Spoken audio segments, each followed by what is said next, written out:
Bonjour et bienvenue dans cette vidéo consacrée à la modification des perçages. Les perçages sont présents dans tous les projets, et il n'est pas rare de devoir les modifier. Il devient alors fastidieux de le faire si l'on a de nombreux perçages concernés. Ce type de situation est très fréquent. Exemple le plus courant, vous souhaitez simplement modifier un ensemble de perçages. Mais vous pouvez aussi avoir commis une erreur de saisie. Dans d'autres cas, vous pouvez être contraint de modifier le perçage, car la mèche à bois disponible sur la machine ne correspond pas au diamètre de vos perçages. Vous l'aurez compris, les exemples ne manquent pas. Nous allons voir ensemble comment procéder à la modification, sans y passer trop de temps. La modification de vos perçages s'effectue depuis le module de construction libre d'ICAM, en appelant la fonction « Modifier traitement » disponible sous le menu « Usinage, perçage ». Via cette fonction, vous pouvez modifier tous les perçages, peu importe la méthode utilisée pour les créer. Tous les composants visibles sont concernés. L'activation de composants et le niveau de zoom ne sont pas pris en compte.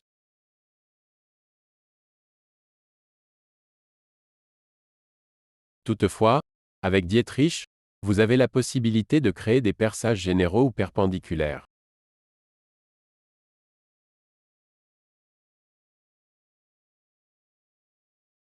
Les perçages généraux peuvent être orientés dans la pièce, contrairement aux perçages perpendiculaires.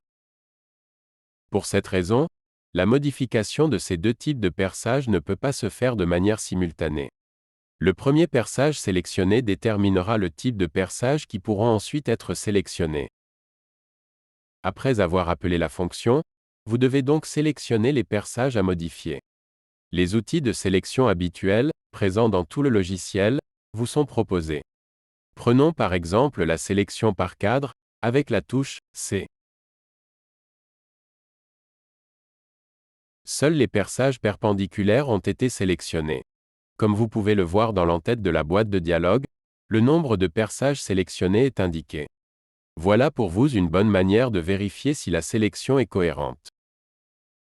Tous les paramètres des perçages sélectionnés sont automatiquement affichés. Bien sûr, vous pouvez avoir sélectionné des perçages avec des paramètres différents. Par exemple, ils peuvent avoir une profondeur ou une position différente. Lorsque c'est le cas, le logiciel ne peut pas afficher toutes les valeurs. Il indique alors 3 astérisques. Vous pouvez bien sûr écraser ces différentes valeurs en renseignant une valeur fixe. En revanche, vous devez laisser les astérisques pour conserver chaque valeur spécifique. Vous pouvez être amené à devoir modifier plusieurs perçages différents. Par exemple, si vous souhaitez déplacer un ensemble de perçages, vous pouvez le faire individuellement mais cela peut être très long. Grâce aux signes opératoires plus, moins, multiplier et diviser, vous pouvez affecter les valeurs. Prenons un exemple. Vous souhaitez décaler les perçages sélectionnés de 3 cm vers la droite, c'est-à-dire en direction de X. Il vous suffit de saisir plus 0,03 derrière les astérisques. En cliquant sur OK, l'ensemble de ces modifications a pu être effectué. Vous savez l'essentiel mais certaines situations nécessitent d'aller plus loin. Tout d'abord, je vais annuler les modifications apportées pour rétablir l'état initial du fichier. Bien, passons à notre exemple. La sélection d'un groupe de perçages par cadre vous oblige à sélectionner tous les perçages dans le cadre. Vous pourriez avoir envie de ne pas en sélectionner certains. Avec la touche P, le mode de sélection polygonale est activé. Il ne vous reste plus qu'à créer le polygone de sélection.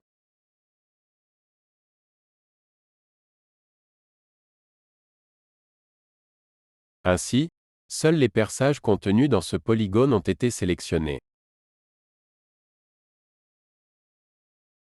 Autre exemple de sélection très utile, la sélection de perçages similaires. Avec la touche S, le logiciel va activer tous les perçages identiques au premier sélectionné. Pour aller plus loin, vous pouvez définir les critères de comparaison. Lors de la validation de la sélection, vous pouvez à nouveau appuyer sur la touche S. La boîte de dialogue s'ouvre et vous propose de sélectionner les critères de comparaison.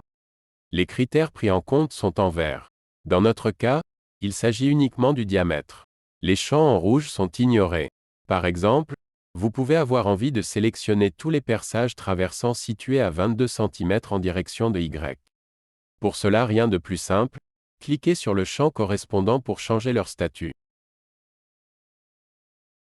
Naturellement, vous pouvez également ignorer le diamètre de perçage. En validant avec OK, les nouveaux critères choisis sont pris en compte. Et la sélection est adaptée. Voyons une autre situation. Vous pouvez avoir créé des perçages par le biais de fonctions paramétriques, telles que la création d'une pièce de charpente, un ECP, etc. Prenez par exemple ces perçages. Ils ont été créés lors de la création des moises. Bien sûr, vous pouvez modifier le diamètre de perçage depuis DICAM. Un message d'information s'ouvre automatiquement pour vous alerter.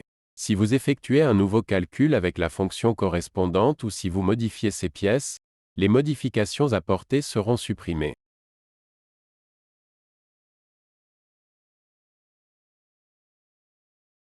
Dans notre cas, nous effectuons un nouveau calcul de la charpente pour constater ce résultat. Bien sûr, les modifications restent préservées si le recalcul n'est pas effectué. Vous l'aurez compris, la modification des perçages s'effectue facilement. Enfin, et c'est le point le plus important, la modification ne vous prend que quelques instants. Comme vous pouvez le voir sur ce projet, de nombreux perçages ont été créés. Pour être précis, il y en a 2592. J'appelle la fonction modifier traitement, je sélectionne un perçage puis j'appuie sur la touche S. Tous les perçages sont sélectionnés. Il ne me reste plus qu'à modifier les paramètres souhaités.